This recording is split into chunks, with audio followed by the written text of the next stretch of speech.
건강한 사람도 무너뜨리는 잘못된 식사 순서. 우리가 매일 하는 식사, 그 순서 하나가 건강한 사람도 병으로 이끌어간다는 사실을 알고 계신가요? 아침에 일어나서 운동도 열심히 하고, 금연도 하고, 금주도 하면서 건강관리에 신경 쓰는 사람들이 많이 있어요. 그런데 정작 하루 3번 하는 식사에서 순서만 잘못해도 이 모든 노력이 물거품이 될 수 있다니 정말 아이러니하죠. 마치 깨끗하게 세차를 해놓고 진흙탕 길로 운전하는 것과 같은 꼴이에요. 첫째로 가장 흔하게 볼 수 있는 잘못된 습관이 바로 탄수화물부터 먹는 것입니다. 한국 사람들의 식탁을 생각해보면 따뜻한 밥이 나오면 자연스럽게 숟가락부터 들게 되죠. 특히 출근 전 바쁜 아침에는 빨리 밥부터 먹고 나가야지라는 생각으로 후다닥 밥부터 떠먹게 됩니다. 하지만 이렇게 탄수화물이 공복 상태의 몸에 가장 먼저 들어가면 마치 조용한 연못에 큰 돌을 던진 것처럼 혈당이 급격하게 솟아오르게 돼요. 우리 몸은 이 갑작스러운 변화에 당황하면서 인슐린을 과도하게 분비하게 되고, 이런 일이 반복되면 인슐린 저항성이 생기면서 당뇨병의 지름길을 걷게 되는 거죠. 마치 화재 경보기가 너무 자주 울리면 결국 고장나는 것과 같은 원리예요. 둘째로 많은 사람들이 갖고 있는 국부터 먹는 습관도 큰 문제가 됩니다. 한국인의 식탁에서 국이나 찌개는 빠질 수 없는 존재죠. 뜨끈한 국물을 후후 불면서 먹는 맛은 정말 일품이지만 식사 시작과 동시에 국물을 들이켜는 건 위장에게는 큰 부담이 됩니다. 우리 위는 음식을 소화시키기 위해 위산이라는 강력한 소화액을 준비하고 있는데, 거기에 갑자기 물이 많이 들어오면 마치 진한 커피에 물을 부어서 연하게 만드는 것처럼 위산이 묽어져 버려요. 그러면 소화력이 떨어지고 영양소들이 제대로 흡수되지 못하면서 몸은 영양실조 상태가 될 수 있습니다. 좋은 재료로 요리를 해도 소화가 안 되면 무용지물이 되는 거죠. 셋째로 반찬만 계속 집어먹다가 마지막에 밥을 한꺼번에 먹는 패턴도 위험한 습관 중 하나입니다. 이런 사람들을 보면 마치 디저트를 아껴두고 메인 요리를 먼저 다 먹는 것 같은 느낌이에요.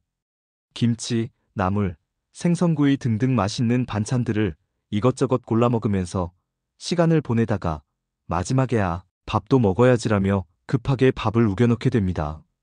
문제는 이렇게 식사하면 포만감 신호가 뇌에 전달되는 시간이 늦어진다는 점이에요.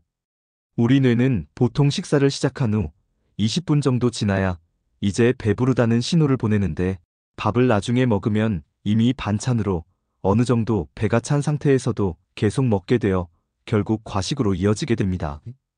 마치 연료 게이지가 고장난 자동차처럼 언제 멈춰야 할지 모르게 되는 거죠. 넷째로 후식부터 손대는 습관은 정말 몸에 최악의 신호를 보내는 행동입니다.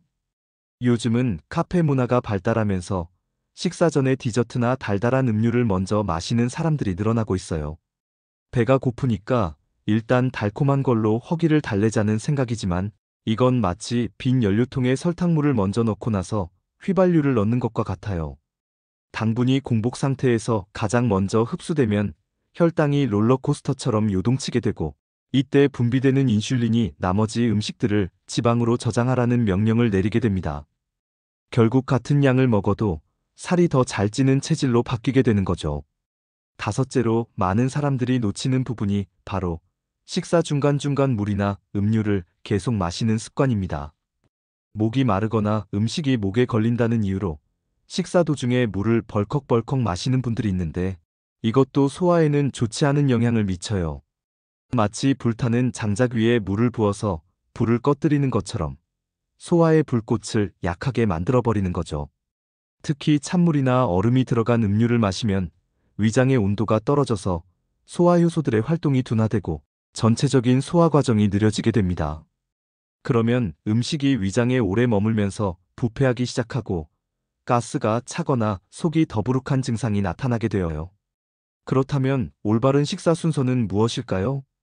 정답은 바로 채소, 단백질, 탄수화물 순서입니다. 이 순서는 마치 오케스트라에서 각 악기가 순서대로 연주를 시작하는 것처럼 우리 몸의 소화 시스템이 가장 효율적으로 작동할 수 있게 해줘요. 먼저 채소를 먹으면 식이섬유가 위장벽을 코팅해주면서 나중에 들어올 당분이나 지방의 흡수 속도를 늦춰줍니다. 마치 도로에 과속방지턱을 설치하는 것처럼 급격한 혈당 상승을 막아주는 역할을 하는 거죠. 또한 채소에 들어있는 각종 비타민과 미네랄들이 소화 효소들을 활성화시켜서 뒤이어 들어올 음식들의 소화를 도와주기도 해요. 그 다음으로 단백질을 섭취하면 위산 분비가 적절하게 자극되면서 소화 기능이 최적화됩니다. 단백질은 소화하는 데 많은 에너지가 필요하기 때문에 신진대사율도 높여주는 효과가 있어요. 마치 몸 안에 화로에 좋은 장작을 넣어서 불을 더 활발하게 타오르게 하는 것과 같죠. 마지막으로 탄수화물을 섭취하면 이미 위장이 다른 음식들로 어느 정도 차 있는 상태이기 때문에 혈당 상승이 완만해집니다. 또한 앞서 먹은 채소와 단백질이 포만감을 주기 때문에 과도한 탄수화물 섭취도 자연스럽게 막을 수 있어요. 실제로 이런 식사 순서를 지킨 사람들을 보면 같은 음식을 먹어도 혈당 변화가 훨씬 안정적이고 소화도 잘 되며 체중 관리도 더 쉬워진다고 해요. 마치 같은 자동차라도 운전 방법에 따라 연비가 달라지는 것처럼 같은 음식이라도 먹는 순서에 따라 몸에 미치는 영향이 완전히 달라지는 거죠. 더 놀라운 건 이런 작은 변화만으로도 몇 주 안에 몸의 변화를 느낄 수 있다는 점입니다. 복부 팽만감이 줄어들고 식후 졸음이 덜 오며 전반적인 컨디션이 좋아지는 걸 경험하게 되어요. 마치 스마트폰의 운영체제를 업데이트한 것처럼 같은 하드웨어라도 소프트웨어만 바뀌어도 성능이 크게 향상되는 것과 비슷한 원리입니다. 건강은 하루아침에 만들어지는 것도 아니고 하루아침에 무너지는 것도 아니에요. 하지만 매일 반복되는 작은 습관들이 쌓이고 쌓여서 결국 큰 차이를 만들어내는 거죠. 식사 순서 하나 바꾸는 것, 별것 아닌 것 같지만 실제로는 우리 인생을 바꿀 수 있는 강력한 도구가 될 수 있어요. 오늘부터라도 채소부터 먹는 습관을 만들어 보시는 건 어떨까요?